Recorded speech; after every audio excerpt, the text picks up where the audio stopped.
Hello नमस्कार सत श्री अकाल केम छो कसे काय केरो हाल है केना छे यहाँ सब कैसन बानी हाउ आर यू कैसे हैं आप लोग केमो नाचो मणक्कम खम्भा गणी हुकुम केमती अच्छंते की खबर नमस्तो भ्यंग राधे राधे राम राम देवी और सज्जनों।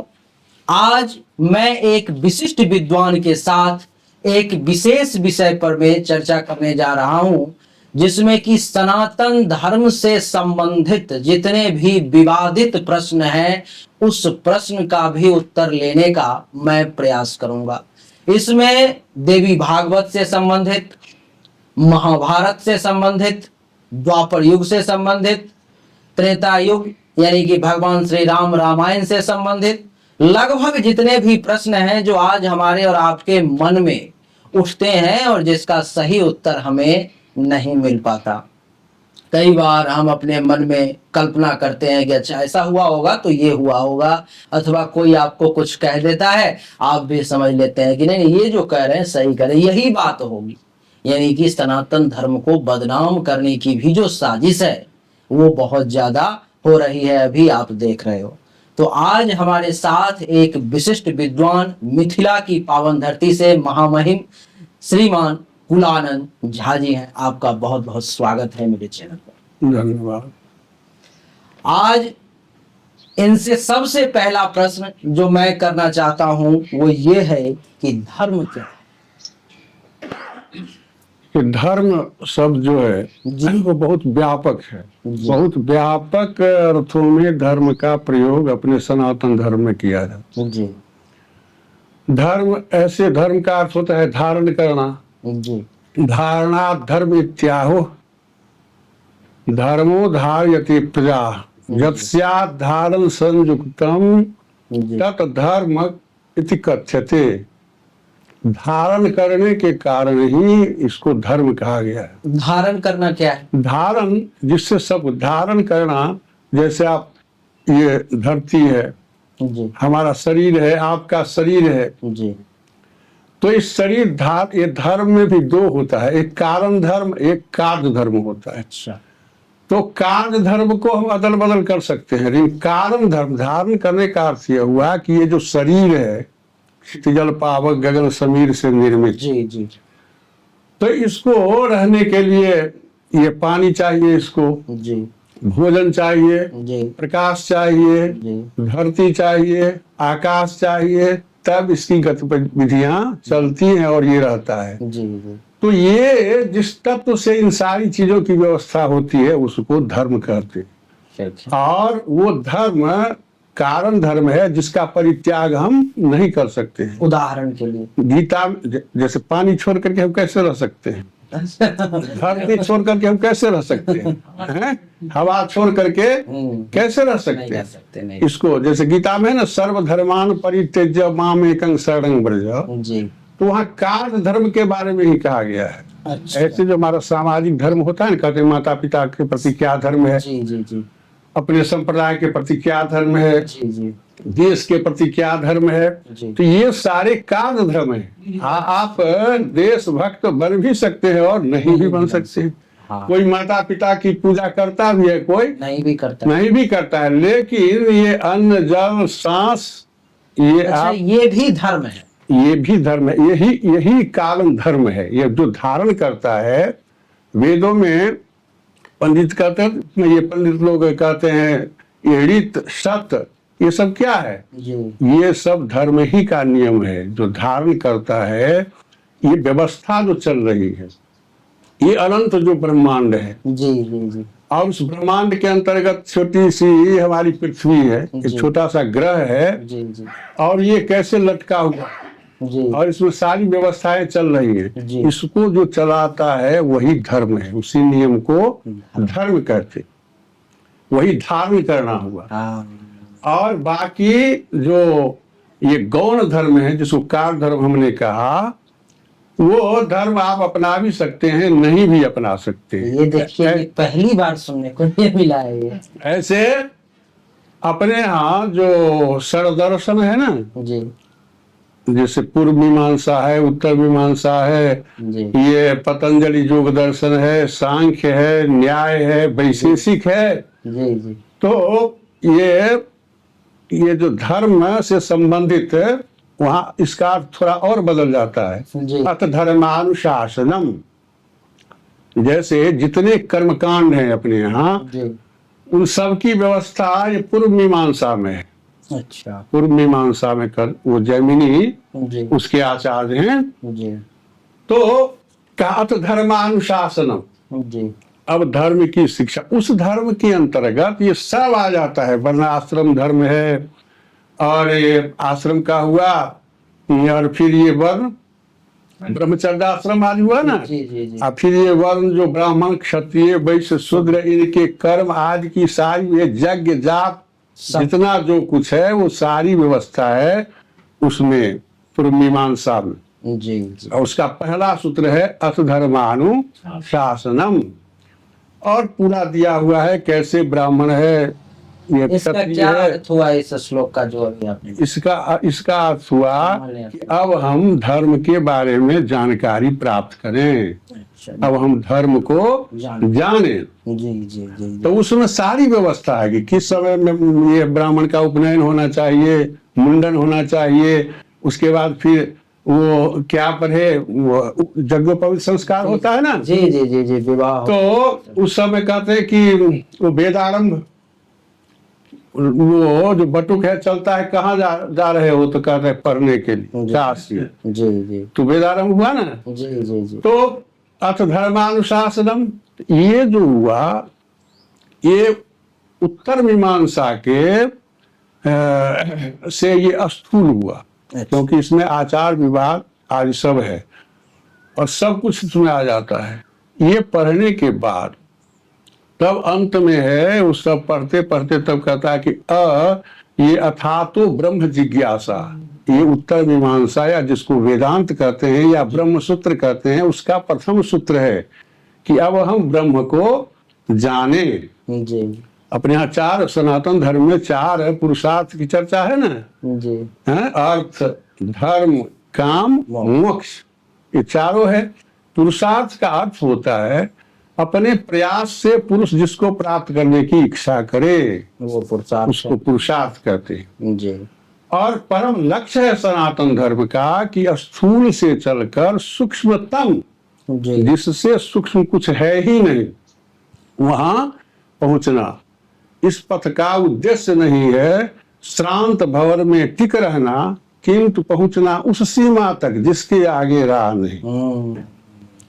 तो ये वेदांत जो है, वेदांत के बिना अपरोक्षानुभूति नहीं होती तो ये है। वेदांत और उपनिषद एक ही है, दोनों अलग अलग? उपनिषद को भी वेदांत ही कहते हैं।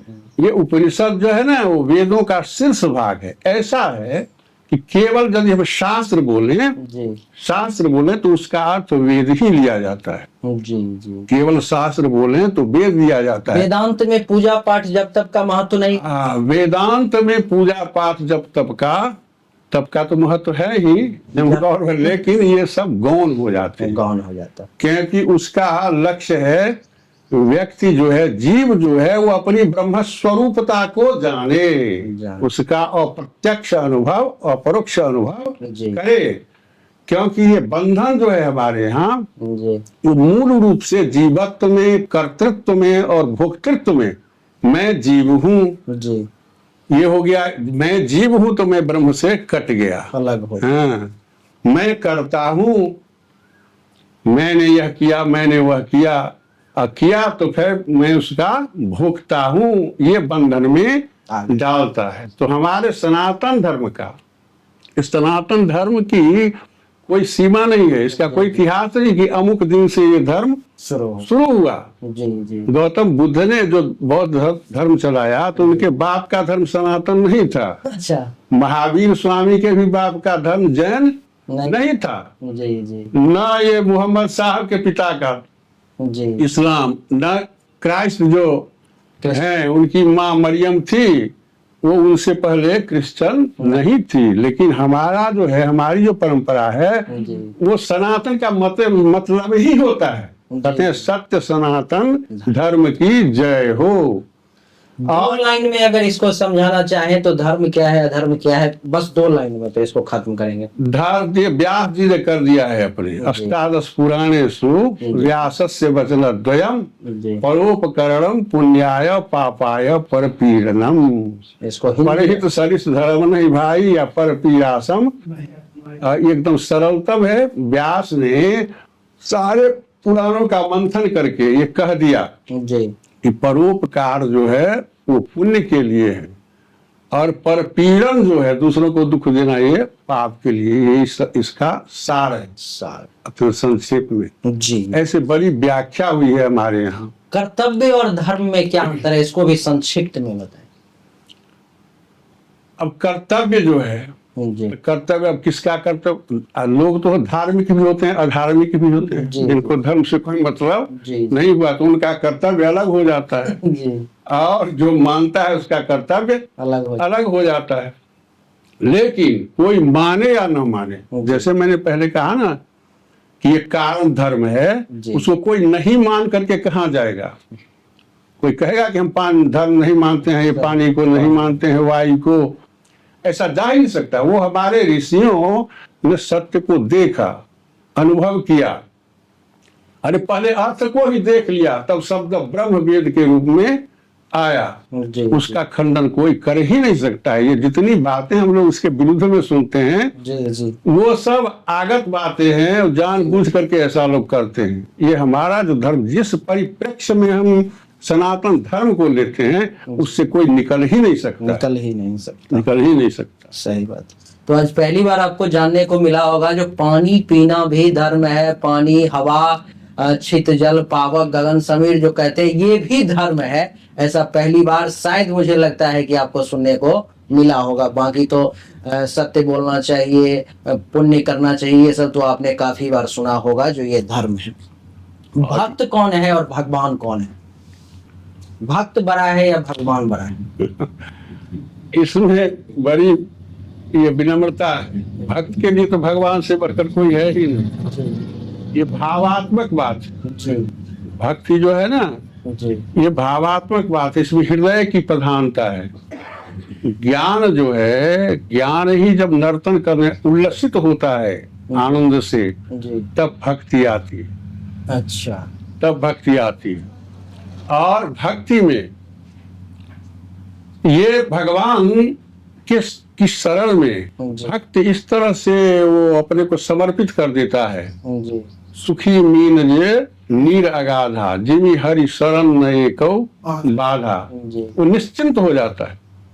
जैसे ये हम लोग पढ़ते हैं, आप जानते होंगे, कहते हैं कि जैसे ये बंदर है, बंदरिया है, जी तो बंदरिया का बच्चा है तो बच्चा जो है वो पकड़े रहता है उसको, जी जी जी और वो कूदती रहती है जहां तहां। अगर ढील होगी जी वो गिरेगा बच्चा, तो जिम्मेदारी उसकी है। जी जी जी ऐसे जो भक्त नहीं है समर्पित, तो उनके वो सुख भक्त दुख भी के है। जिम्मेदार वो है वो। सही। और ये मारदारी जो है, जी जी बिल्ली जो है, या बिल्ली जाति के जो अन्य और जानवर हैं, वो अपने बच्चे को दांत से पकड़ लेते हैं। तो वो बच्चा गिरे या न गिरे, ये जिम्मेवारी उसकी माँ की हो जाती है। उसी तरह से जो शरणागत भक्त होता है वो अपने को समर्पित कर देता है भगवत चरण में, और उसका उत्थान पतन, उसका जीवन मरण, वो सब भगवान के हाथ में है। और भगवान तो इतने दयालु है कि कहते हैं कि जब हमारी शरण में आ जाते हैं तो तेसा महंग समुद्धरता मृत्यु संसार सागरात जी भवामि न चिरात पार्थ मैया वेशित चेत शाम। तो अब भक्त बड़ा है कि भगवान बड़े हैं, जी ये बड़ा मधुर संबंध है। जी इसमें कोवर छोट कहत अपराध। भगवान तो बड़े हैं ही, ये तो सब लोग जानते हैं, जी लेकिन भगवान कभी कभी ऐसी लीला करते हैं कि भक्त की महिमा को भी बढ़ा देते। प्रतिष्ठित कर देते हैं। सही बात। प्रहलाद जी कह रहे हैं नृसिंह भगवान से जी कि आपने तो बहुत मुझ पर कृपा की कि जो हाथ आपने ब्रह्मा के सिर पर नहीं डाला, शिव के सिर पर नहीं डाला, लक्ष्मी के सिर पर नहीं डाला, वो अपना कर कमल आपने हमारे मस्तक पर दिया। तत्शीर्ष दधात कराम्बुजम, जी ये है भागवत का। तो ये दिखा रहे हैं प्रहलाद जी, मैं कैसा हीन हूँ, हैं, ये दैत्य के कुल में मेरा जन्म हुआ है और आपकी कितनी कृपा है। और भगवान कहते हैं कि देखो वे दंग बपु कहता सुकुमार में तत्, कि कितने तुम सुकुमार हो, छोटे बच्चे हो, कितना कोमल हो, कोई ता प्रमत्त तो दारुण यातनास्ते।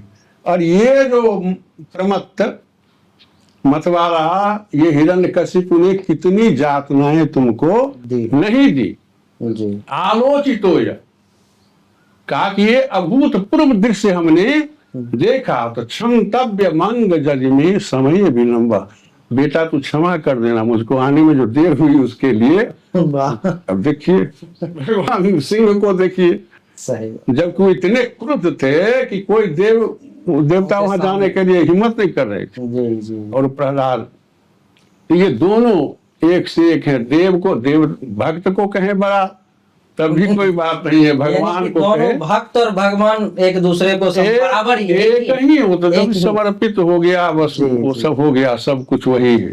अब जो मेरा प्रश्न है वो ये है कि पाप से मुक्ति के लिए और सुख की प्राप्ति के लिए क्या करना चाहिए, इसके लिए सनातन धर्म में या देवी भागवत में क्या बताया? हाँ, सनातन धर्म में तो बहुत अभी जो चर्चा हुई थी ना जी।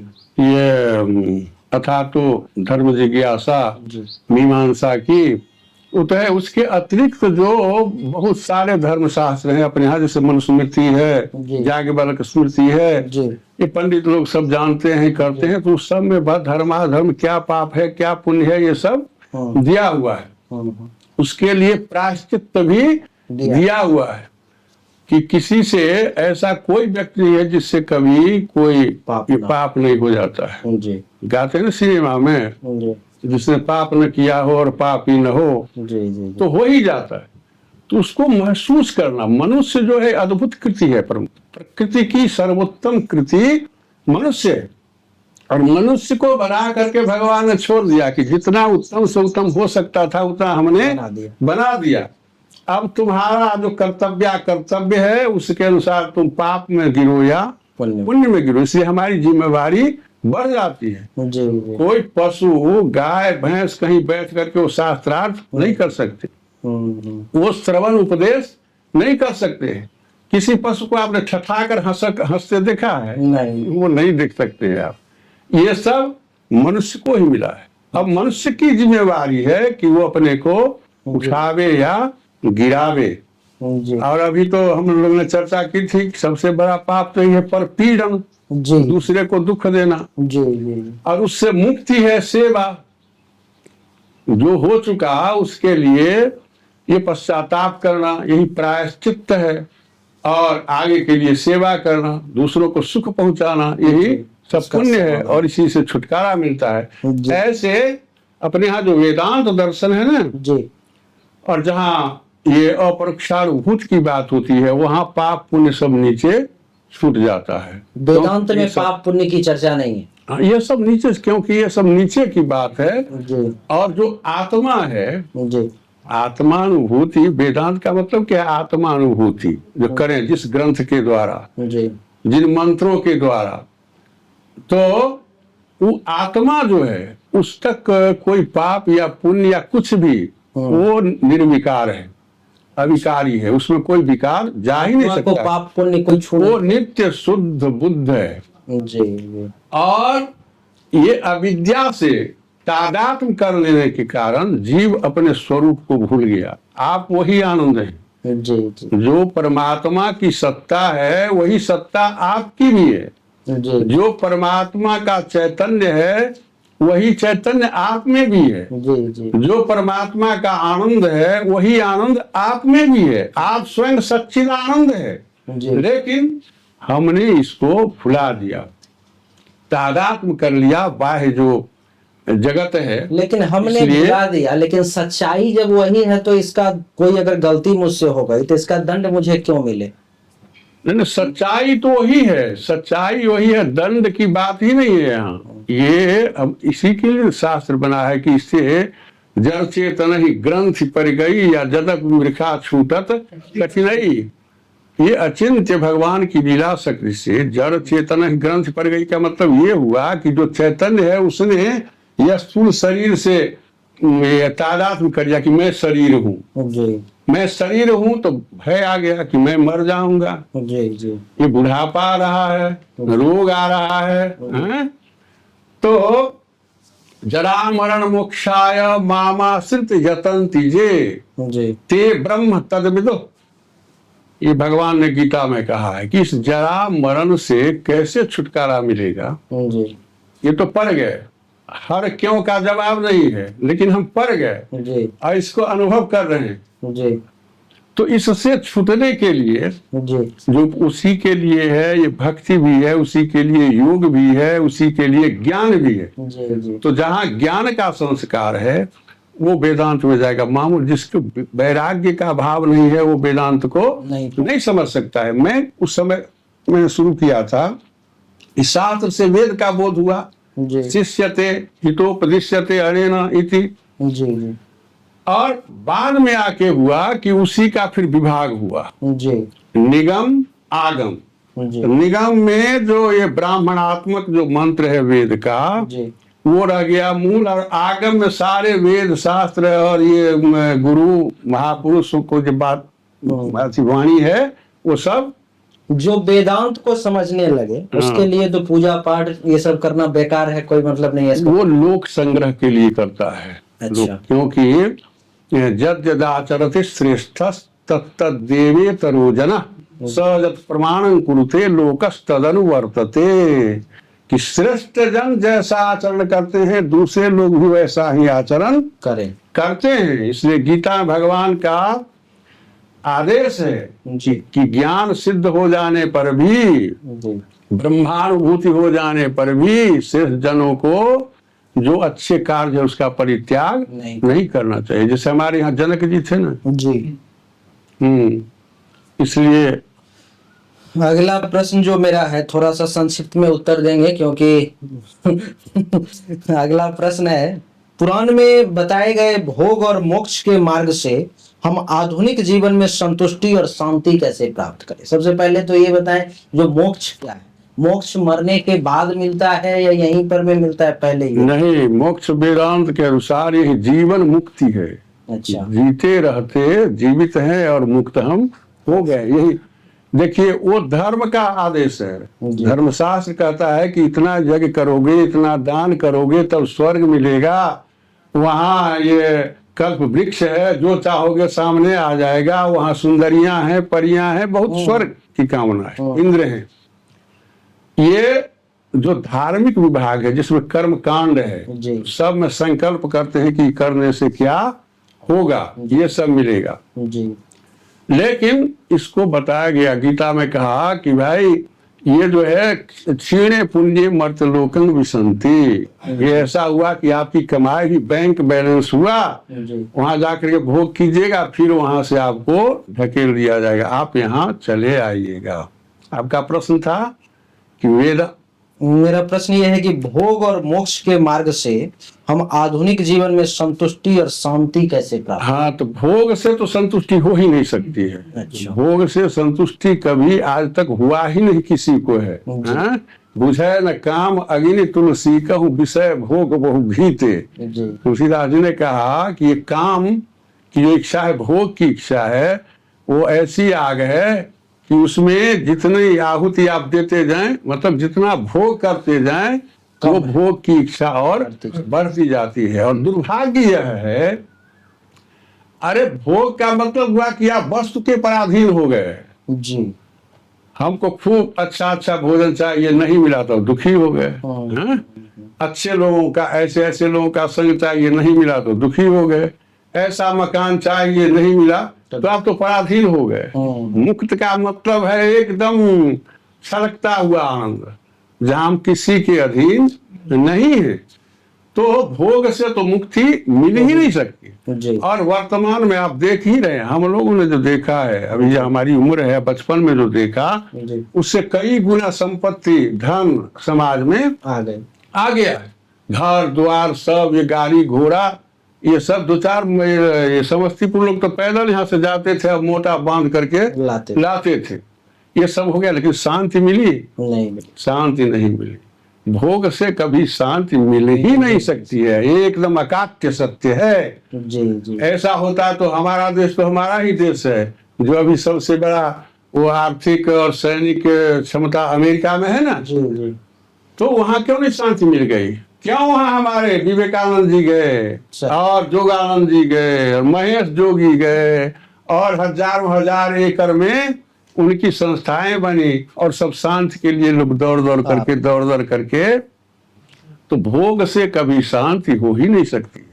हमारे यहाँ जो धर्मशास्त्र है वो उपदेश यही करता है कि भोग उतना ही करो, भोजन उतना ही करो जिससे शरीर का निर्वाह हो और लोक कल्याण में उस शक्ति को लगाओ। ऐसे तो वस्तु के अधीन हो गए आप, भोग में वस्तु मिले तब। और एक ऐसी स्थिति आती है कि वस्तु है लेकिन जिस इंद्रिय से भोग करेंगे वो शिथिल हो गई, तो फिर हाय हाय करके मरो भाई, हैं बिछौना पर में। तो मोक्ष का जो मार्ग है वो शुरू से इतना संयमित है कि उसमें यही भोग की आकांक्षा मिट जाना ही तो मुक्ति है। वही मुक्ति है।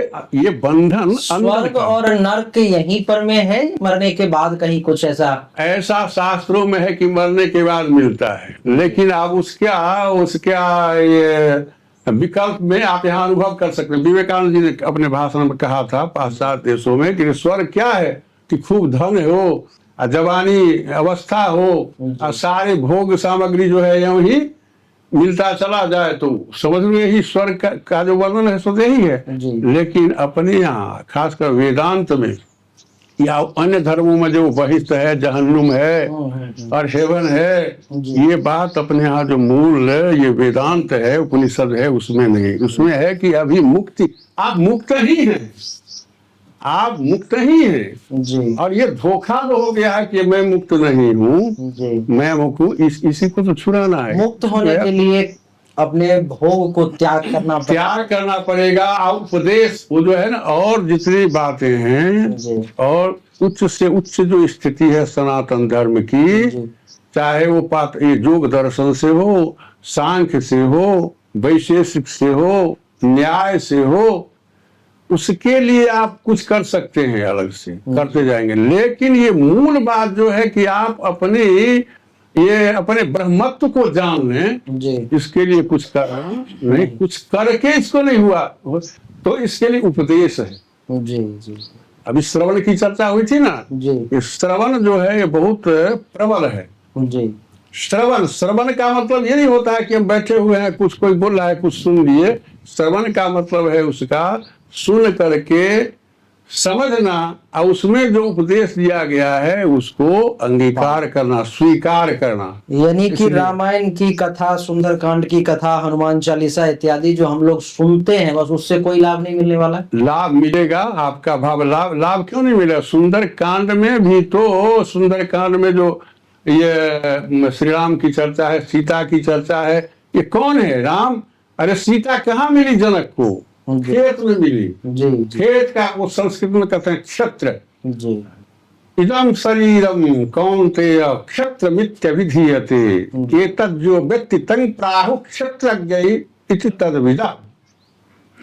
इस शरीर ही नक्षत्र है। इसका आध्यात्मिक जो तात्पर्य है, जनक जी को खेत में मिल गई सीता। अरे सीता शांति ही है, अच्छा। सीता जो है वो शांति है और उसकी प्राप्ति होती है जनक जैसे जो महाज्ञानी होते, जिनका उत्कट उद्देश्य है कि हम ब्रह्म स्वरूपता को जान लें। पहले तो आप जो जानेंगे तो उत्कट इच्छा भी होगी तब ना जी। हम तो जो कुछ करते, हमारे मित्र एक आते हैं तो कहा कि हमको गुरुजी ने कहा था कि राधे राधे जपो, हमको सब कुछ मिल गया। क्या मिल गया? तो जितने हमारे परिवार के सदस्य सबको नौकरी मिल गई। तो आपका उद्देश्य तो मिल गया, लेकिन क्या ये आत्यंतिक निवारण हुआ? इससे कष्ट का आत्यंतिक निवारण नहीं हुआ। अभी हमारी चर्चा हो रही थी तो आपने बीच में विद्या और अविद्या शब्द का प्रयोग किया।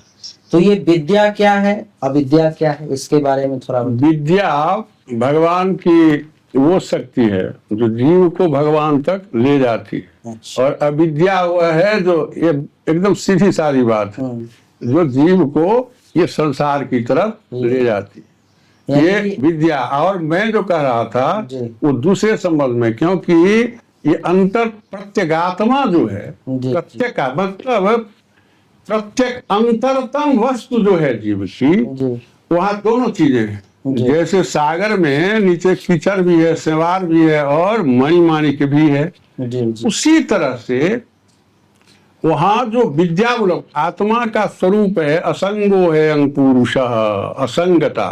हम्म, तो उस असंगता की वृत्ति जो है वो विद्या है, उससे जो वृत्ताकार हो गया सब असंगता, वही परम वैराग्य को प्राप्त होता है। जी भगवान ने कहा है कि मनुष्याणां सहस्रेषु कश्चित् गतति सिद्धये। जी। सारे लोग जो आप देख रहे हैं, कुंभ में 62,000 चला गया, 62 करोड़। यह 62 करोड़ जी कि 66 करोड़ जो हो, जी जी। तो ये सब उसी के लिए नहीं चले जाते। ये भीड़ को देख करके मत, मनुष्याणां सहस्रेषु कश्चित् गतति सिद्धये जततावपि सिद्धानां कश्चिन् मां वेत्ति तत्त्वतः।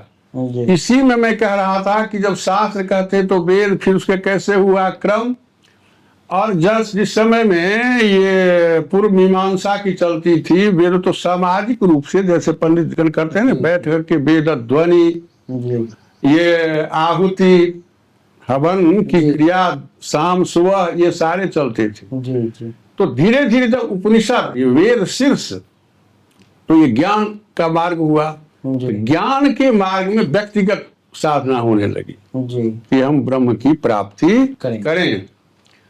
तो विद्या और अविद्या जो है सर्वत्र इसकी व्याप्ति है और अनिर्वचनीय है।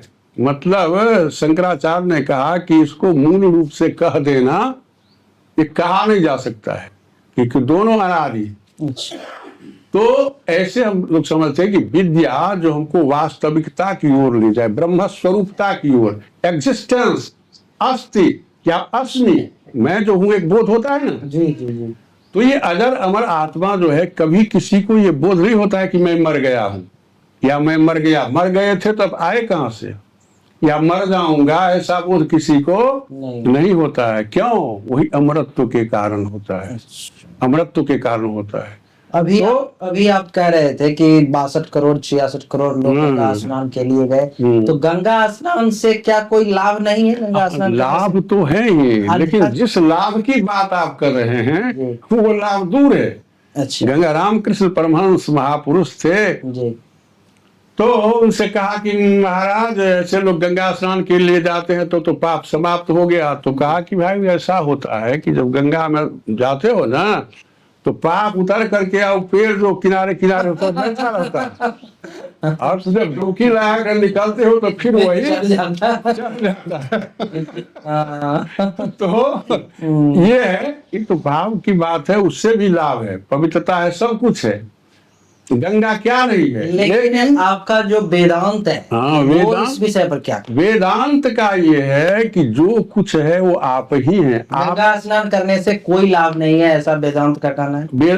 ऐसा इसलिए लाभ है, ऐसा नहीं कहेगा कि नहीं। लाभ ये है कि गंगा स्नान कर लिया, थोड़ा स्वच्छता की भाव आई मन तब इससे और अच्छी चीज जो है उसकी तरफ हमारी जो दृष्टि है वो जाएगी, हम उधर बढ़ना चाहेंगे। ये सब पवित्रता के लिए है। अब कोई कहे कि वेदांत ये तो स्नान काहे करते हैं, तो वास्तव में स्नान तो ऐसे वेदांत में नहीं ले जाएगा, लेकिन ये शरीर स्वस्थ रहे, स्वच्छ पूजा पाठ जो कर्म जो पहले क्यों है, अथा तो धर्म जिज्ञासा, इसीलिए कर्म कांड से चित्त की शुद्धि होती है।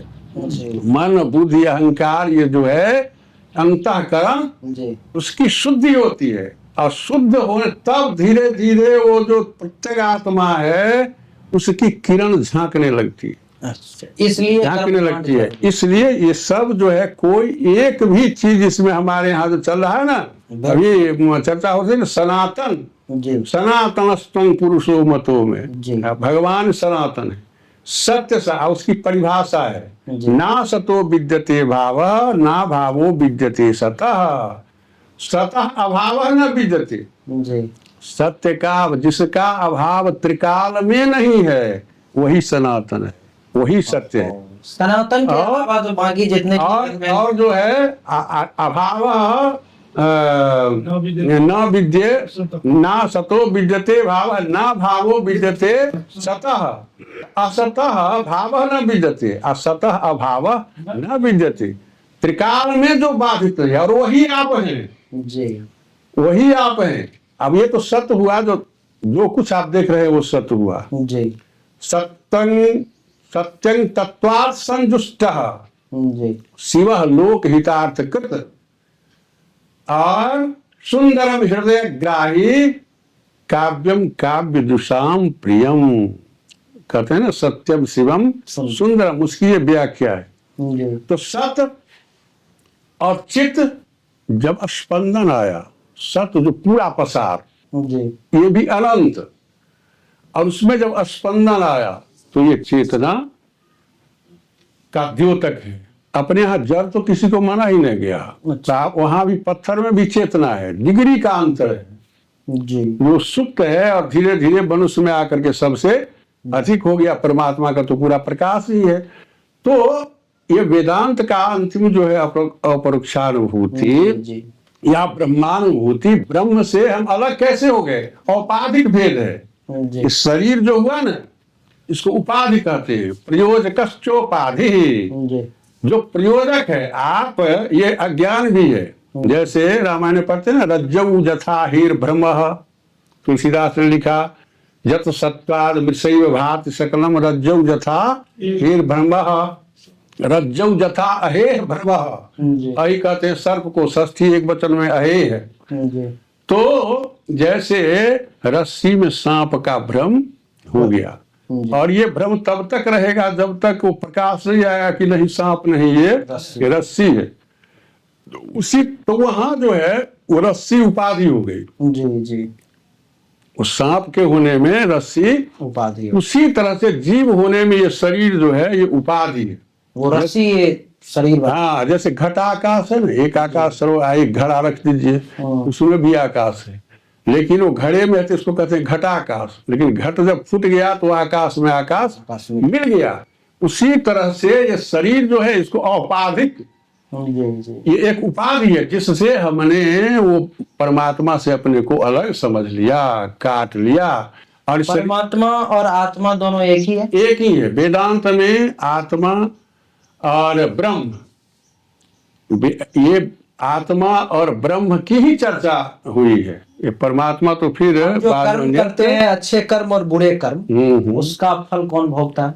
ये जीवात्मा, जिसने ये शरीर से तादात्म्य कर लिया है। ऐसे कर्ता भोक्ता महेश्वर, जी वो मूल कर्ता भोक्ता तो सब भगवान ही हैं।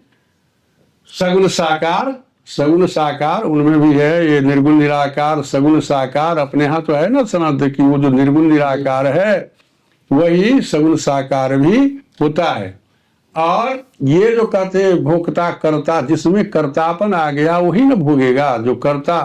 तो शरीर, ये जीव जो है जिसने ये सूक्ष्म शरीर से तादात्म्य करके अपने को कर्ता मान लिया, वो उसका भोक्ता है। इसीलिए अपना जो श्राद्ध आदि जो है कोई गलत नहीं है। अच्छा, क्योंकि ये जीवात्मा जो है वो वायुर्गंधा निवासयात, गीता देखिए 15वें अध्याय में, कि सूक्ष्म शरीर जो है इसके संस्कारों को लेकर के निकल जाता है और फिर अपने अनुरूप उसको शरीर मिलता है। इसका मतलब जब आप मरते हम हैं ही नहीं।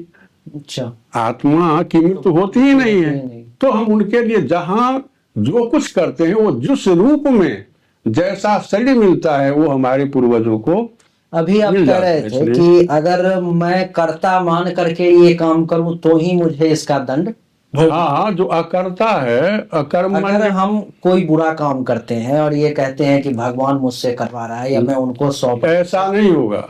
जैसे आपको सरकार ने कहा कि हम पद्म भूषण देते हैं, ठीक है, पद्म भूषण देते हैं, तो आपकी इच्छा है, आप चाहें तो उसको लौटा सकते हैं। बहुत लोग लौटा देते हैं कि नहीं हमको नहीं चाहिए।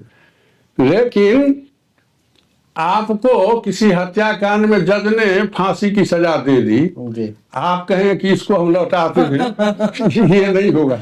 हाँ, ये नहीं होगा। ये नहीं हाँ, क्योंकि वो विधान जो है वो आपको भोगना ही पड़ेगा। इसलिए वेदांत का एक यह भी अर्थ है। और जो दुख सुख है ना, अभी आपने जी, पूछा था कि दुख जी, से कैसे छूटेंगे, जी जी जी तो दुख भी ये भौतिक भी है और आध्यात्मिक भी है, मानसिक। जी आध्यात्मिक तो नहीं, ऐसे मन भी अध्यात्म में आता है, जी लेकिन मानसिक, जैसे कल किसी की मृत्यु होगी जी तो मृत्यु तो घटित होगी कल, जी क्योंकि शरीर जो है उससे प्राण कल निकलेगा, ठीक है लेकिन आज से ही भयभीत हो जाता है, ये मानसिक दुख है। जी तो हमारा शास्त्र कहता है कि मानसिक दुख को हम मिटा देंगे। जी मृत्यु सर्वहरश्चाहम उद्भवश्च भविष्यताम, भगवान कहते हैं कि सब कुछ हरण करने वाली जो मृत्यु है वो मैं ही हूं। तो भगवान ही आएंगे मुझसे मिलने के लिए। तो फिर लेकिन वो शरीर का जो मरना है उसके प्रारब्ध के अनुसार चल रहा है, वो ऐसा होगा।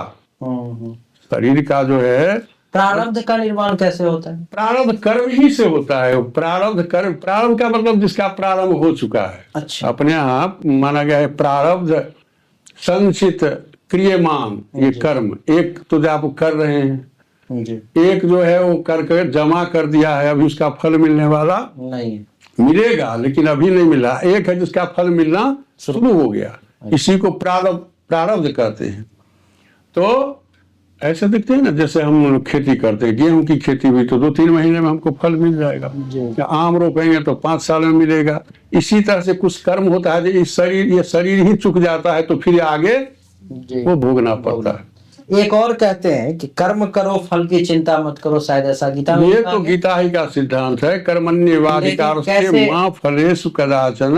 लेकिन देखिए यह भी उच्च श्रेणी की बात है, जी क्योंकि सामान्यतः जो है अपने मनुस्मृति में है कि किसी की भी क्रिया अकामस्य क्रिया काचित, जी कि किसी कामना रहित फलाकांक्षा रहित व्यक्ति से कोई क्रिया ही नहीं होगी, क्योंकि हम जो कुछ करते हैं फल की इच्छा से आकांक्षा से करते हैं।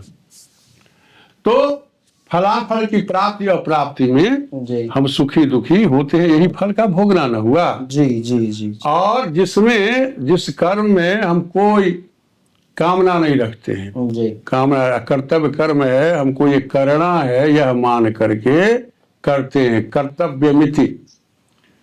ये द्रौपदी ने युधिष्ठिर से प्रश्न किया था कि आप कृष्ण कृष्ण कहते रहते हैं, धर्मराज कहलाते हैं, और हम लोगों को जन्म से आज तक कभी दुख जो है उससे छुटकारा मिलता ही नहीं। तो युधिष्ठिर ने उत्तर दिया कि हम किसी धर्माधर्म के लिए हमने ऐसा नहीं किया, स्वभाव से ही मेरा मन भगवान श्री कृष्ण में लगा हुआ है, और जो कुछ करने के लिए भक्ति करता है तो धर्म वाणिज्य को हीनो, वो तो बढ़िया है कि इतना लगाते हैं तो इतना हमको मिले, ये स्वाभाविक प्रेम है। और प्रेम का लक्षण है कि मैं दे दूं और न कुछ फिर लूं, इतना ही सरल झलकता है, क्या मैं दे दूं और न फिर कुछ लूं। और जहां लेने की बात है वो वासना है, प्रेम नहीं है।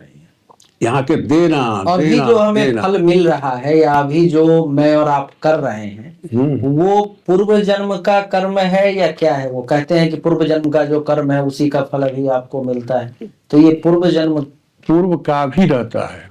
और वर्तमान जैसे अब शंकराचार्य के बारे में हम लोग पढ़ते हैं ना कि 8 वर्ष की उम्र में वो संस्कृत पाठशाला चलाने लगे, और 16 वर्ष की ही उनकी उम्र थी, लेकिन 16 वर्ष व्यास देव ने उनको 16 वर्ष और दिया, और इतना काल किया कि ये सनातन को हम लोग रखते हैं ना, तो उनका पुनरुद्धार शंकराचार्य ने कर दिया। गुरु के यहाँ गोविंद पाद के यहाँ पढ़ रहे थे, तो कहा कि अब जाने की बात है, तो कहा कि क्या क्या तुमने पढ़ा, शंकराचार्य से पूछा।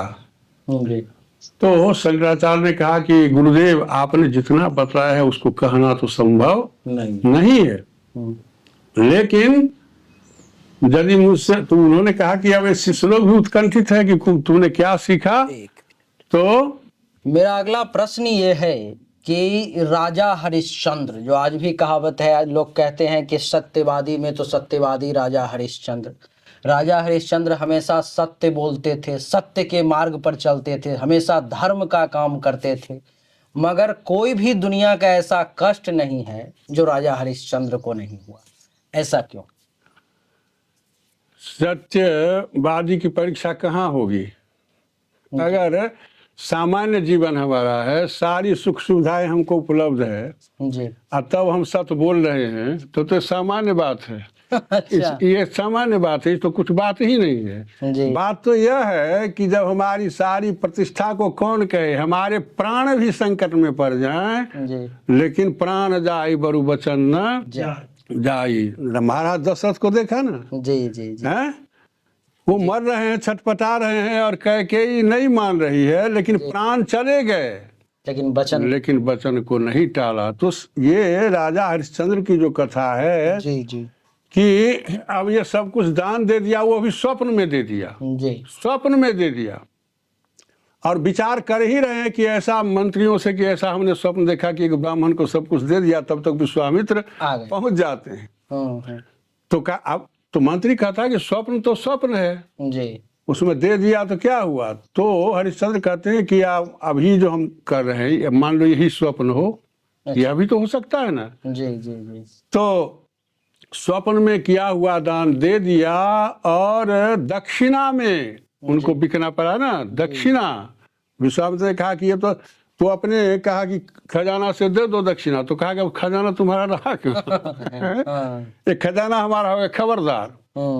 तब वो निकलते हैं, और हम लोग जानते हैं कि वो भी धरती से अलग, काशी कहते हैं शिव जी की त्रिशूल पर है।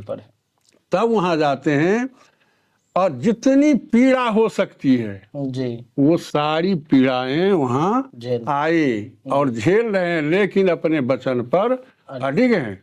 अब मान लीजिए पुत्र का देहांत हो गया है, पत्नी आती है उस अंतिम संस्कार के लिए, और कफन का जो हिस्सा उनको चाहिए वो अपनी पत्नी के आंचल से फाड़ करके लेते हैं। तब न धरती, वो ब्रह्मांड हिल गया, और जितनी ऊर्जास्वित शक्ति थी जो इस सब के आधार में, वो सब वहाँ प्रकट हो गई। तो ऐसे ही लोगों के लिए सत्य प्रकट होता है, हैं? नायम आत्मा प्रवचने न लभ्य न मेधया न बहुना सुते न। ये सत्य है, केवल प्रवचन से नहीं मिलता है, और बहुत तेज हो गए उससे भी नहीं मिलता है, बहुत सुन लिया उससे नहीं मिलता है। तो जमे वैसा वृणुते तेन लभ्य, जिसको यह स्वयं चुन लेता है। तो हरिश्चंद्र जैसे लोगों को चुन लेता है। विवृणुते मतलब स्वयं को प्रकट कर देना। जी सारे जितने देवगण थे आकर के वहां अपने को प्रत्यक्ष कर दिया। हरिश्चंद्र हमारे यहाँ क्यों नहीं आते? क्योंकि हम सत्य का उपयोग अपनी सुविधा के अनुसार करते हैं। जी जी कहाँ झूठ बोलने से मिल जाएगा, कहाँ सच बोलने से मिल जाएगा, लेकिन वो सत्य पर अडिग रहे। इसीलिए उसकी परीक्षा यही ना कहना है कि वह क्यों दुख मिला। जी जी जी तो सब सुख ही मिलता तो कहाँ परीक्षा होती? अभी परीक्षा कहाँ होती? एक प्रसंग राजा दशरथ और केकई का अभी आपने चर्चा किया। राजा दशरथ ने केकई को वरदान दिया, क्या वो न्याय संगत था? क्योंकि प्रजा के हित को ऊपर रखना एक राजा का कर्तव्य होता है, और उन्होंने उसको छोड़ करके केकई को अपना वचन पालन करने के लिए उनको वरदान दे दिया। देखिए, सब देश काल के अनुसार इन बातों पर विचार किया जाता है। जिस दिन ये राजा दशरथ की ये शादी हुई थी कैकेयी से जी, तो उनकी उम्र अधिक हो गई थी जी, और कैकेयी के पिता से जी, उन्होंने ये उनको वचन दिया था कि कैकेयी का पुत्र जो होगा वही राजा बनेगा। और ये सारी रामायण में ये बात आपको कहीं नहीं मिलेगी। जी, रामचरितमानस में भी, जी, जी, वाल्मीकि रामायण में भी, लेकिन शुरू में कहीं ऐसा नहीं कि ऐसा शादी के समय। लेकिन ये बात खुलती है ये चित्रकूट में, वाल्मीकि रामायण में चित्रकूट की जो सभा है, तो जब भरत कहते हैं कि आप भैया चलना ही है और राम जी कहते हैं कि नहीं राज तुम्ही को करना है, दोनों भाइयों में जब खींचातानी चल रही है जी, वहां राम जो कहते हैं तो अद्भुत बात जो कोई जान नहीं रहा था। तो वह श्लोक भी बहुत सुंदर है। जी, अभी मैं भूल रहा हूँ, उसका भाव जी, बतलाता तो कहा कि हे भरत, ये तुम्हारे पिताजी ने जी, तुम्हारी माता के साथ जब पानी ग्रहण कर रहे थे तो उस समय वचन दे दिया था अच्छा, तुम्हारे मातामह को कि इससे उत्पन्न पुत्र ही राजा हो। राजा होगा। तो ये बात जब कहते हैं तो कोई पहले नहीं जानता है। हाँ। तो एक बात ये थी, वचन दे चुके थे पहले, आज नहीं दिए थे, जी, जी, आज नहीं दिए थे। और वही याद दिलाती है। फिर वरदान की बात तो हम जानते ही हैं कि युद्ध में गए थे तो वरदान दिए थे। जी, जी, जी, तो वरदान में जो कैकेयी मांगती है, जी, 2 वरदान मांगती है ना, जी। तो एक जो है उसी से संबंधित है। अच्छा, भरत इसमें 14 वर्ष का ही चर्चा क्यों आता है? 14 वर्ष का इसलिए आता है, इसमें भी लोग ये कहते हैं कि 14 वर्ष तक जो सामान्य चिंतन है मुख्यतः कि कैकेयी को था कि ये भरत का जो राज्य होगा तो उसमें 14 वर्षों तक, आप देखेंगे पांडवों को भी दिया गया था 12 वर्ष, 1 वर्ष 13 वर्ष का दिया था कि तब तक प्रजा जो है वो जैसे राम के पीछे अभी है वो अनुकूल हो जाएगी। और भरत को जब राज्याभिषेक करना था श्री राम को, तो दशरथ ने चिंता प्रकट की थी। ये वाल्मीकि रामायण में है कि मैं चाहता हूं कि तुम्हारा राज्याभिषेक कर दूं। क्यों? इसलिए कि जब तक भरत और शत्रुघ्न ननिहाल में है, विप्रोसितश्च भरत जावदेव पुरादितः तावदेवाभिषेकस्ते प्राप्त कालो मतो मम। कि भरत जब तक अयोध्या से बाहर है तभी तक मैं चाहता हूं कि तुमको कर दूं अभिषेक। तो ये शंका लग रही है ना इससे, तभी तुम्हारा राज्याभिषेक कर दूं। और आगे कहते हैं कि तुम्हारे भाई भी भरत जो हैं वो भी कामं खलु सतांग वृत्ते भ्राता तो भरत स्थितः, कि आपके भाई बहुत सज्जन है, भरत जी बहुत सज्जन है। लेकिन एक बहुत बड़ा कारण देते हैं, कहते हैं कि किंगनु चित्तंग मनुष्यानाम अनित्यमिति में मत। लेकिन मनुष्य के चित्त का क्या कहना कि कब पलट जाए। देखिए स्वाभाविक, ये एक दिन की बात नहीं है, ये शाश्वत सत्य है। किंगनु चित्तंग मनुष्यानाम अनित्यमिति में मतम। इसलिए मैं चाहता हूं कि तुम्हारा राज्याभिषेक कर दूं। और सुहृदाश्चा प्रमत्तास्त्वांग रक्षण त्वद समन्ततः, तुम्हारे सभी सुहृद जो हैं मित्रगण वो सब ओर से तुम्हारी रक्षा करें, क्योंकि भवन्ति बहुविघ्नानि कार्यान्येवं विधानि ही। इस प्रकार के कार्य में बहुत विघ्नों की संभावना रहती है। तो सतर्क थे राजा दशरथ। लेकिन श्री राम को भगवान कहा जाता है, तो ऐसे अनैतिक बातों को उन्होंने कैसे स्वीकार कर लिया कि भरत के न रहते हुए पीछे से राज्याभिषेक कर दिया जाए? नहीं, अनैतिक बात है। उन्होंने तो पिता का जो आदेश था, गुरु का आदेश, गुरु को भेजते हैं वशिष्ठ जी को, वो आदेश पालन कर रहे हैं। और मानस में गोस्वामी तुलसीदास जी ने इस बात की चर्चा नहीं की है। चूंकि आपने कहा कि वो क्यों ऐसा हुआ नहीं किए, तो ये कहाँ से सब देखते हैं तब बात मिल जाती है, वहां से आती है। और ये दशरथ जो थे वो तो राम को राज देना चाहते ही थे और राम को संवाद भेजा, लेकिन राम की तरफ से तो प्रत्युत्तर कोई मिल नहीं रहा है कि अब हम ये होंगे या नहीं होंगे। ये तो इनका जो संदेह था उन्होंने व्यक्त कर दिया था। और बीच ही में ये बात आ जाती है, ऐसे राम की जो पितृभक्ति थी, गुरु भक्ति थी, तो उसका उल्लंघन वो नहीं कर सकते। वो यदि हम लगाते हैं तो फिर इनकी पितृभक्ति में ये त्रुटि आती है। इसलिए पिता का आदेश था वो सुन रहे थे। और जब जंगल जाने का आदेश मिला तब भी लौट के जाते हैं, तो सीता से कहते हैं कि सीते, वो हमारे पिताजी जो हैं उन्होंने ये बन जाने की आज्ञा दी है प्रसन्नता से। प्रसन्नताम जानगता अभिषेक तस्तथा न ममले वनवास दुखतः। ये श्री रामचरितमानस में भी है कि राम तो एक दृष्टा की भांति वो सब कुछ देख रहे उनके हैं, सब पिता सुन तो रहे वो हैं। गलत कर रहे थे ना। पिता पिता तो राम ही को राज्याभिषेक दे रहे थे। लेकिन उनको उन्होंने वचन दिया। उनके मन में शंका थी, उनके मन में उसके अनुसार, हम्म, वो जो मैंने कहा अभी वाल्मीकि के अनुसार वे शंका थी कहीं, और शंका हुई होगी। ऐसे रामायण पर बहुत आपने देखा होगा, इन्होंने लिखा है ये अभ्युदय नाम से नरेंद्र कोहली, जी इतना बड़ा ग्रंथ लिखा है और बहुत समाधान दिया है इस सब का। लेकिन ये समाधान एक बौद्धिक हो सकता है, मानसिक, लेकिन असली बात वही थी कि वो चाहते थे, क्योंकि गतिविधि तो जान रहे थे, भांप रहे थे, वो साथ साथ रहते थे, तो ऐसे आशंका होगी उनको। जी जी जी जी। और इसीलिए उन्होंने राम को कुछ कहा। चर्चा जो है सो हम लोग अब भगवान कृष्ण पर में भी कर लें, क्योंकि आपके पास तो अनंत ज्ञान का सागर है। एक प्रश्न पर में ही मुझे लगता है 1.5 घंटा का समय निकल जाएगा, वो खत्म नहीं होंगे।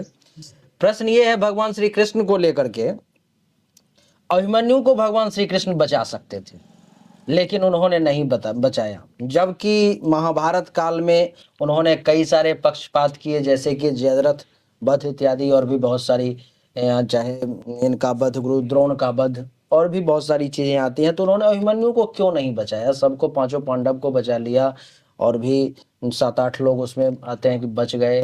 अभिमन्यु को ही नहीं, अभिमन्यु को तो नहीं ही बचाया, द्रौपदी के 5 पुत्र भी अंत में मारे गए। अभिमन्यु तो गया था युद्ध लड़ने के जी। लिए, वो तो लड़के मरा, जी जी और ये सोए हुए में मारे। मारे गए।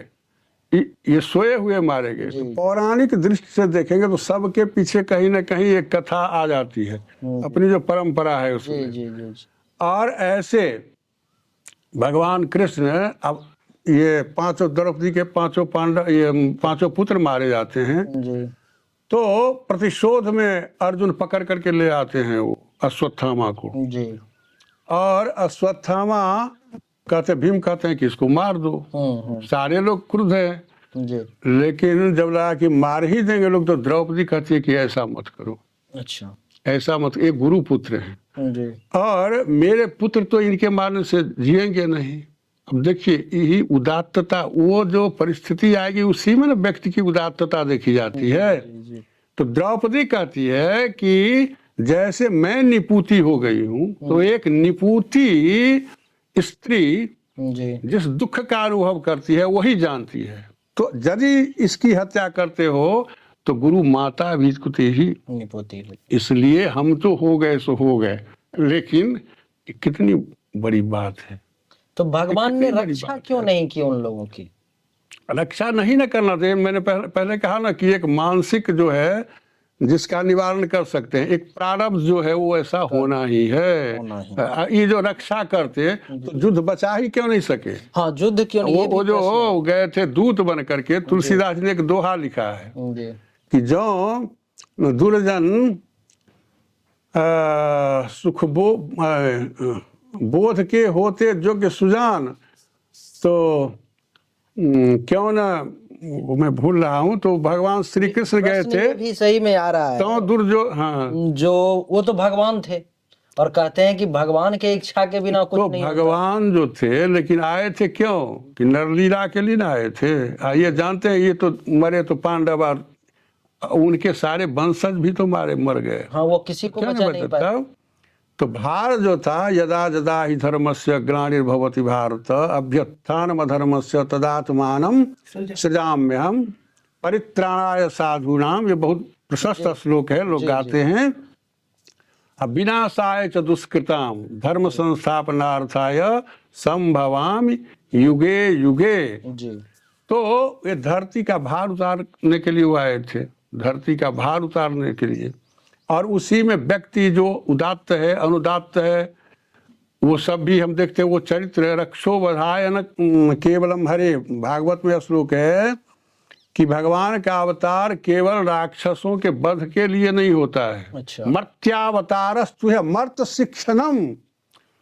ये मर्त्य जगत के जो लोग हैं वो इस चरित्र से शिक्षा ज्ञान प्राप्त करें इसलिए कि कैसे रहना है, कैसे क्या करना है। और जब वो समय आ जाए जी जैसे मृत्यु का ही समय जी। है, तो उसमें कोई भाई भतीजावाद की जरूरत नहीं। नहीं है। अभिमन्यु को स्वयं उनकी बहन थी ना सुभद्रा, तो जयद्रथ वध एक ग्रंथ लिखा है मैथिली शरण गुप्त ने, तो जी सुभद्रा कहती है भैया तुम्हें रहते हुए भी तात मेरा खो गया, जी। और भगवान मुस्कुराते हैं। हम्म, तो जिसको हम आप समझते हैं कि मृत्यु बहुत बड़ी बात हो गई, हम्म, तो भगवान के लिए ऐसी बात अभी ने कहा, वो तो मैं अभी कहा ना मृत्यु सर्वहरस चाहम, और ये और है ना सत असत अमृतम चैव मृत्युश्च सत सच्चाहम अर्जुन, मैं अमृत हूँ, मैं मृत्यु हूँ, मैं सत हूँ, मैं असत हूँ, सब कुछ भगवान ही है, और उन्हीं में ये सब कुछ हो रहा है। तो जो बहुत सी बातें ऐसी हैं जो हमारे लिए लगती बहुत बड़ी बात है, वो भगवान के लिए छोटी। खेल है, जी खेल है। जैसे शिक्षक बहुत सुंदर थ्योरी लिख देते हैं ब्लैक बोर्ड पर, और फिर डस्टर से उसको मिटा देते हैं, तो ये भूतवा भूतवा प्रणीयते, ऐसे लोग आते हैं, लीला होती है, खेलते हैं, फिर सब उसी में जहां से आता है वहीं जस्मिन सर्वम जतः सर्वम, जिससे आया है और जिसमें सब चला जाएगा। तो भगवान के पेट में, उनके उदर में ये सारे ब्रह्मांड हैं। एक अंतिम प्रश्न लेंगे, मंदिर जाना चाहिए या नहीं जाना चाहिए? मंदिर अद्वैत का क्या सिद्धांत है? देखिए अद्वैत का, जी, अद्वैत तो अद्वैत या ये वेदांत का? हाँ वेदांत, वो तो अद्वैत की ही चर्चा। अद्वैत में तो ये ब्रह्म और जीव की एकानुभूति है। जी तो जब आप ही ब्रह्म है तो किसको खोजने के लिए जाएगा? जी। हाँ हाँ। तो ये मैं उस समय कह रहा था कि इसका, इस सिद्धांत का उत्तर दिया था गुरु जी को शंकराचार्य ने। जी जब पूछा क्या पढ़ा, जी तो कहा श्लोकार्धेन प्रवक्ष्यामि जी जदुक्तं ग्रंथ कोटि भी जत उक्तम तत अर्ध श्लोकेन प्रवक्ष्यामि, आधा श्लोक में कह दूंगा। जी तो क्या कह दोगे? तो ब्रह्म सत्यम जगन मिथ्या जीवो ब्रह्मैव ना परः, कि ब्रह्म सत्य है, जगत मिथ्या है, और ये जीव ही ब्रह्म है, जीव ब्रह्म ही है। ये वेदांत का अंतिम सिद्धांत है। तो ये है, और ये है जो अजर है, अमर है, हैं? इसको कोई कुछ कर ही नहीं सकता है। तो फिर मंदिर, ये तो भक्ति का भाव है। मंदिर का पहले होता, मंदिर रक्षा, सुरक्षा, शिक्षा, सब शिक्षा दी जाती थी मंदिरों में। जी एक से एक जो अभी आप कथावाचकों को देखेंगे, वो सब वहाँ श्री करपात्री जी के यहाँ, जी अभी जो निश्चलानंद जी जी। हैं पुरी के, वो करपात्री जी के शिष्य हैं। और करपात्री जी वगैरह थे, वो शास्त्र के मूर्तिमान रूप थे। जी चाहे वेदांत को तो थे ही, सन्यासी थे, लेकिन भागवत की भी चर्चा, कोई लगता है कि दूसरा उनके बारे में कहा जाता था कि ये करपात्री, और सब गुण, माने प्रवचन करना और ग्रंथ लिखना। अभी भी यजुर्वेद वगैरह का वो संस्कृत में भाष्य उन्होंने लिख दिया है, जिसका अनुवाद नहीं हो पाया है। जी संस्कृत ही में लिखते थे, और हिंदी में भी लिखा। मार्क्स और समाजवाद, ये सब आधुनिक विचार का है ना। जी जी जी ये लिख दिया था रजनीश ने, संभोग से समाज की ओर। उसके लिए, उसके जवाब में भी उन्होंने कलम उठाई और ललकारा शास्त्रार्थ के लिए, लेकिन उसके बाद इन लोगों की बोलती बंद हो गई।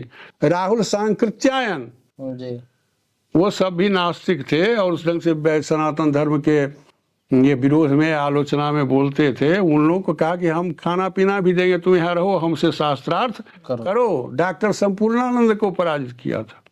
एक और, हाँ इस थोड़ा बता। तो ऐसे ऐसे, अब वो परम, यही कह रहा था कि परम ज्ञानी होते हुए भी ये भक्ति में सराबोर थे।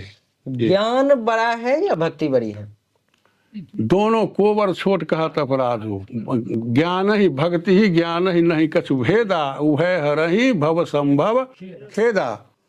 तुलसीदास जी साफ कर दिया, ज्ञान और भक्ति में कोई अंतर नहीं, दोनों से आपका कल्याण होगा। तो भाई रास्ते अलग हैं। जोगास्त्रयो मया प्रोक्ता नृणाम श्रेयो विधित्सया, ज्ञानं भक्तिश्च जोगश्च नान्योपायोश्च कस्यचित्। भगवान कहते हैं कि तीन, ये भगवान से जुड़ने के तीन मार्ग हैं, ज्ञान, भक्ति और कर्म। जी। तो जिसमें वैराग्य की उत्कट भावना रहती है, वो ज्ञान, वो वेदांती। वेदांती सब नहीं हो जाएगा। नहीं। हम वेदांत पढ़े मसला लगा करके और नाती पोता के फेरे ही पढ़े रहे, वो नहीं समझेगा उसको। केवल पढ़ने, किताब पढ़ने से वो समझ में नहीं आ सकती है। उसका अनुभव वो अंतिम अनुभव है। जी। ये जीव अपने ब्रह्म स्वरूपता का अनुभव करे, ये अंतिम बात है वेदांत। वेदांत। और जिसमें मस्तिष्क की, शंकराचार्य का जो तर्क है, तो आज के वैज्ञानिक भी चकित हो जाते हैं। उस समय में उतना तार्किक विश्लेषण, जी। वो शारीरिक भाष्य जो है उसी पर टीका लिखी थी भामतीकार वाचस्पति मिश्र ने, जी। अपने हाथ है मिथिला के। जी।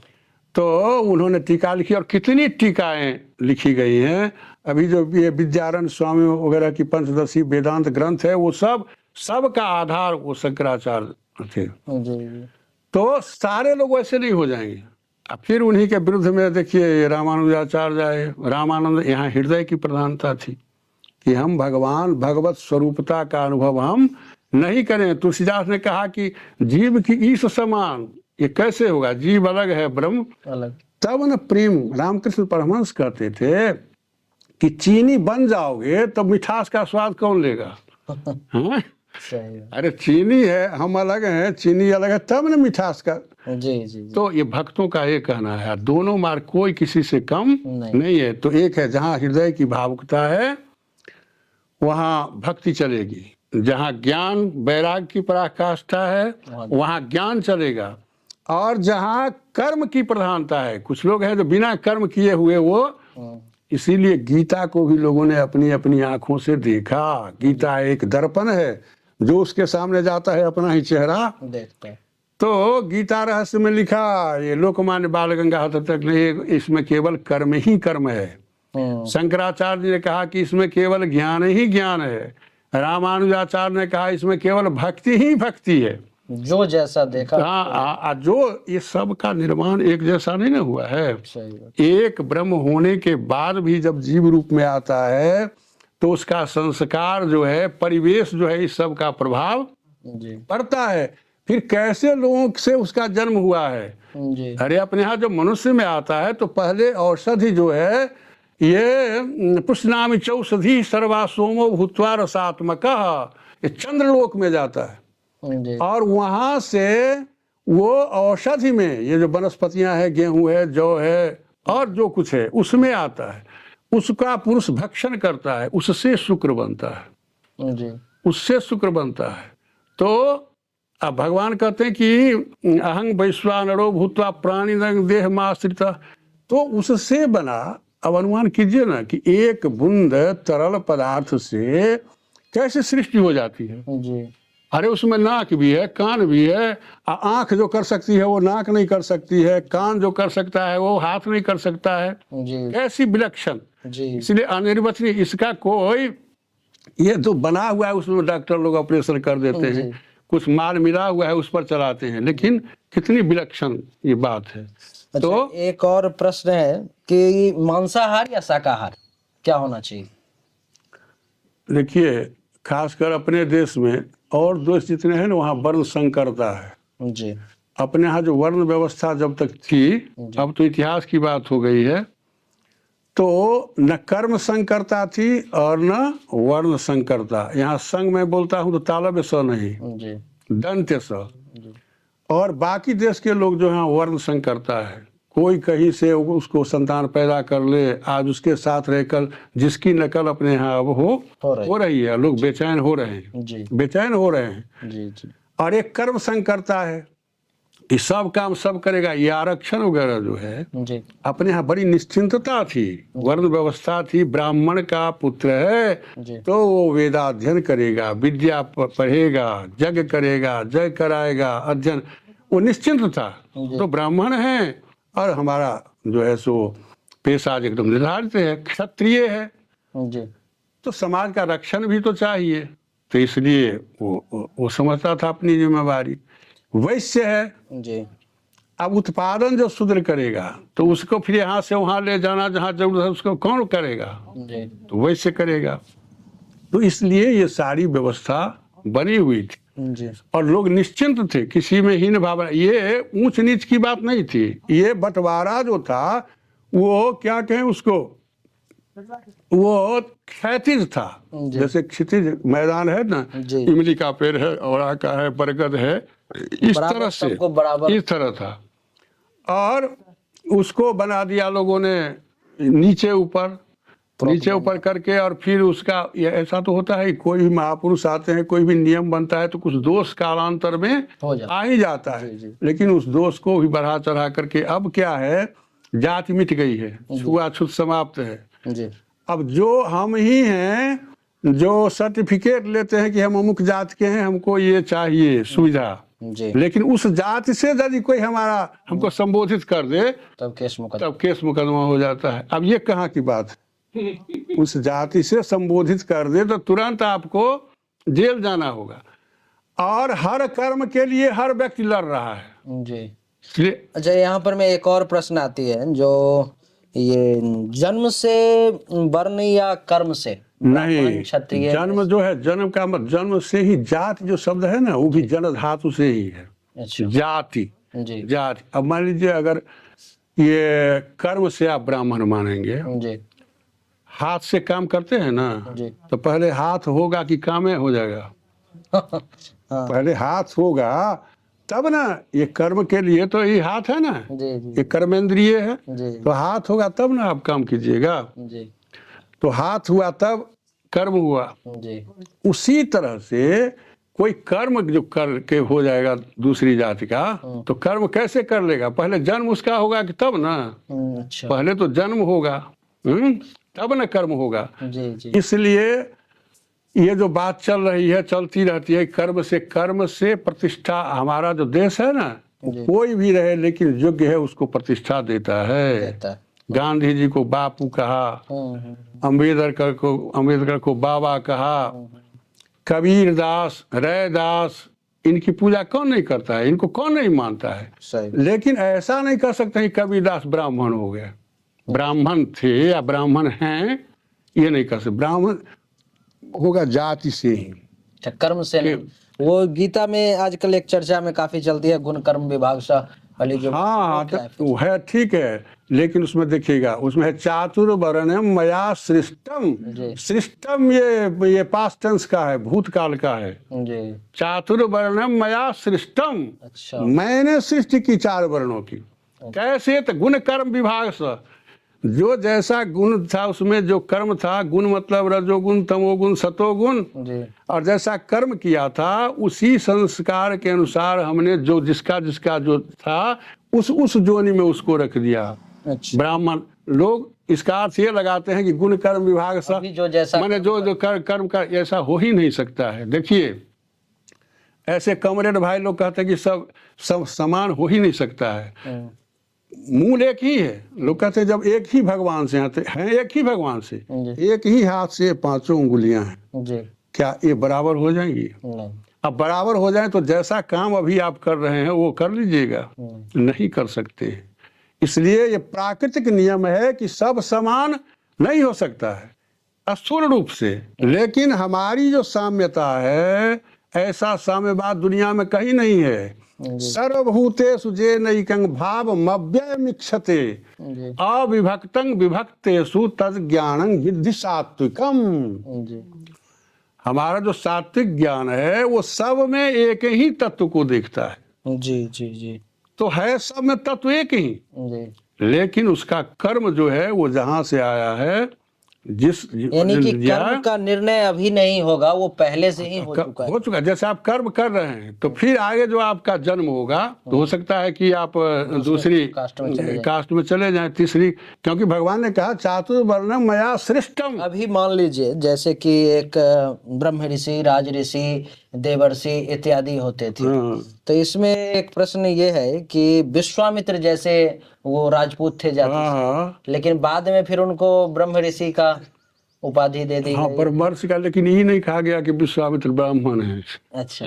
अभी भी चर्चा होती है ना, तो विश्वामित्र क्षत्रिय राजा के ही रूप में आते हैं। वो तो राजर्षि, राजाओं में भी जो संयमी होते थे, जनक को भी कहते हैं राजर्षि। गीता में भगवान ने उनका नाम लिया है, कर्म नहीं वही सत्सिद्धि मास्थिता जनकादय लेकिन वो ब्राह्मण जनक थे, ऐसा नहीं। उनके पुरोहित तो हम लोगों के पूर्वज सतानंद जी थे, गौतम जी के ऋषि के पुत्र, और ब्राह्मणों को ब्राह्मणोचित सत्कार वो करते थे। जी जी अष्टावक्र जी से उन्होंने ज्ञान लिया। जी जी तो विश्वामित्र भी ब्रह्मर्षि हुए, जी लेकिन विश्वामित्र ब्राह्मण थे, ऐसा नहीं। उनकी दृष्टि और ऊंची हुई और ऊंची हुई, तो ब्रह्मर्षि की दृष्टि जैसी हो गई।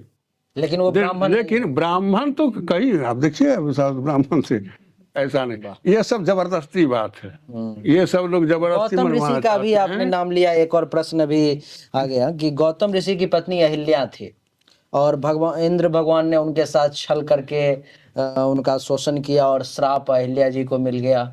तो इस पर में क्या कहेंगे आप?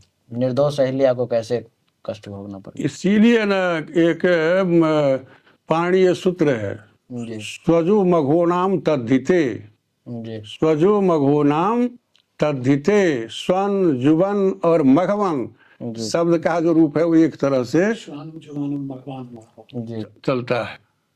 तो गोस्वामी तुलसीदास ने क्या लिख दिया इसका, सरिस स्वान मघवान जुवानु।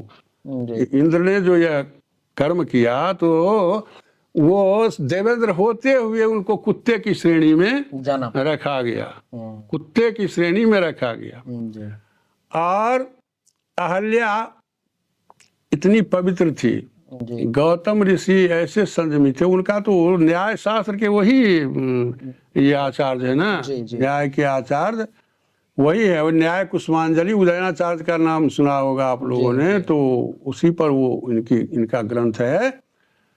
तो अहल्या कि स्वयं भगवान वहाँ आए। जी और तुलसीदास जी ने तो लिखा है, पर सतपद पावन शोक न सावन प्रकट भई तप पुंज सही। लेकिन अहल्या इतनी महिमामयी थी कि ये लिखते हैं, वाल्मीकि लिखते हैं, राघवौ तू तदा तस्याह पादौ जग्रह तुरमुदा। राम लक्ष्मण दोनों ने अहल्या के पैर पकड़ लिए। अच्छा। दोनों ने पकड़ लिए। तुलसीदास जी ने तुलसी की भावना ने श्री राम को झुकने नहीं दिया। तुलसी की जो भावना थी ना, वो श्री राम को झुकने नहीं दिया।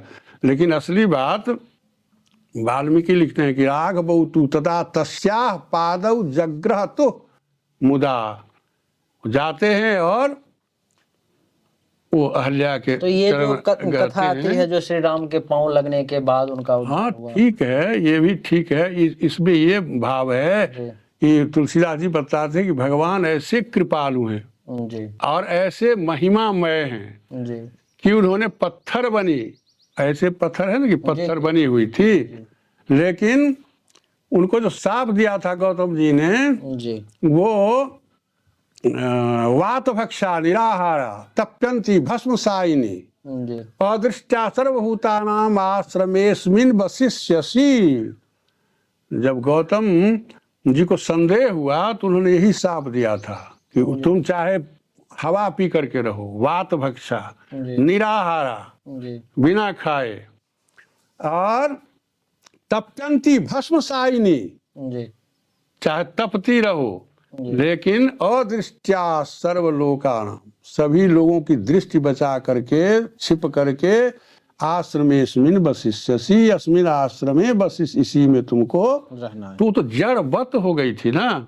ये नहीं यहाँ तो हाँ, ये तो अभिधा, ये साहित्य में जो भाव अर्थ करते हैं ना, शब्द के 3 तरह के अर्थ होते हैं ना। ये अभिधेय अर्थ होता है, जैसा हम लोग पढ़ते थे व्याकरण में कि ग्वालों का गांव गंगा में है, जी तो गंगा में गांव कैसे होगा? तो अभिधेय अर्थ से जो नहीं समझते सब गंगा में गांव था। लक्षणा से हुआ कि गंगा के निकट था, और व्यंजना से हुआ कि बहुत पवित्र था जब गंगा के। उसी तरह से अच्छा, रामायण और महाभारत वास्तव में हुआ है, ये कल्पना है? ये वास्तव, देखिए कल्पना भी है तो अद्भुत है, लेकिन ये वास्तविक ऐतिहासिक बात है। अभी तो इस पर बहुत हुआ था, ये राम सेतु के समय में जी वो लोग कहते थे कि ये ऐतिहासिक नहीं है, ये मिथक है, पुराणिक जी जी पुराण। तो इतिहास और साहित्य में अंतर है कि इतिहास में तिथि और नाम सही रहता है और बातें गड़बड़ रहती है, और साहित्य में जो है वो नाम और तिथि चाहे कोई हो जाए लेकिन बात सही रहती है। निर्णय की एक रहती है। प्रश्न का उत्तर नहीं दिया आपने, मांसाहार या शाकाहार? हाँ, शाकाहार सर्वोत्तम है। ऐसे मांसाहार कुछ लोग बताते हैं कि ये रामायण में कहीं कहीं ढूंढते फिरते हैं, लेकिन मांसाहार तो अब वैज्ञानिक लोग भी कहते हैं कि मांसाहार सर्वोत्तम है। शाकाहार ये आपका निर्माण भी मांसाहार है, सर्वोत्तम है या शाकाहार? ये शाकाहार सर्वोत्तम है। और उसी तरह से आपका गठन भी है। पशु पक्षी जो मांस खाने वाले हैं उनके दांत, उनकी जो आंत है छोटी है, दांत बड़े बड़े हैं, पंजे हैं, लेकिन मनुष्य में ऐसा क्या नहीं। मीट मनुष्य मछली का खाने से पाप लगता है? सबसे बड़ी बात तो हुई कि मीट मछली बिना जीव हिंसा से हो ही नहीं सकता, मिल ही नहीं सकता है। तो हिंसा तो अब हिंसा से क्या है, श्रुति विदित अहिंसा, जी ये परम धर्म श्रुति विदित अहिंसा। अपने जो धर्म के लक्षण भी बताए गए हैं 10 उसमें अहिंसा है। जी तो आप देखते हैं ना कि पशुओं को बिना मारे तो मांस नहीं मिलता है, हैं? जी तो कोई भी प्राणी, अरे विधि के बनाए जीव जेते हैं जहां के तहां, जी खेलत फिरत तिन्हें खेलन फिरन देव। एक यानी ये कि सबसे अच्छा है कि शाकाहारी रहें, लेकिन अगर मांस शाकाहारी भी हैं। खाते हैं तो कोई दिक्कत नहीं है। नहीं नहीं, मांस खाते हैं तो दिक्कत है, दिक्कत है, बहुत दिक्कत है, नहीं खा सक। इसलिए वो नानक ने लिखा है कि मांस खाए के अमर न होवे, क्यों करता फिर पाप घनेरे। जी हैं? मांस खाने पर भी आप जिसके लिए खाते हैं, जिस शरीर के पोषण के लिए, उसका क्या होता है? जी वो वित्त कृमि भस्म संगीत। वो भागवत में है, राजा मुचकुंद कहते हैं कि एक समय में राजा था, जी हाँ? और ये स्वर्ण से जटित रथ पर ये उन्मत्त गजेंद्र पर चढ़ करके मैं बैठता था जी तो राजा कहलाता था। जी वही कलेवर जो है शरीर, कालेन दुरत्येन ते जी ये कृमि भस्म संगीता, वित्त कृमि भस्म संगीता। जिस शरीर में आप मांस खा करके जिसका पोषण करते हैं, जी उस शरीर की परिणति कैसे होती है? या तो गाड़ दे तो कीड़ा हो जाएगा, जी और पशु खा गया तो वित्त विष्ठा, और जला दिया तो भस्म। तो जो शरीर ये भस्म बनेगा, जो शरीर ये विष्ठा बनेगा, जो शरीर कीड़ा बनेगा, उसके पोषण के लिए हम दूसरे जीवों को मार दें, इससे गर्हित कार्य तो कुछ हो ही नहीं सकता है। चलिए, बहुत सारे प्रश्नों की चर्चा हुई, अभी और भी बहुत कुछ बचा हुआ है, फिर हम लोग कभी एक बार चर्चा करेंगे। और आप लोगों को कैसा लगा जरूर बताएं, क्योंकि ये कर्मकांड, वेद, धर्म शास्त्र और उसके बाद वेदांत पर में भी चर्चा हुई, अनेक प्रकार की चर्चा हुई, और मैं तो लगभग सभी प्रश्नों के उत्तर से संतुष्ट हुआ। उम्मीद करता हूं आप भी संतुष्ट हुए होंगे। वैसे आपको कैसा लगा आप जरूर बताएं। आप चाहेंगे तो फिर से एक बार हमारी आपकी भेंट जो है सो गुरुदेव के साथ होगी, और हम लोग इस पर में फिर से प्रश्न उत्तर करेंगे। अच्छा लगा तो वीडियो को लाइक करें, शेयर करें, चैनल को सब्सक्राइब करके इसके बेल आइकन के बटन को दबाएं। आप सभी का एक बार फिर से बहुत बहुत धन्यवाद। Thank you so much. जय हिंद, वंदे मातरम। बोलिए राधे राधे।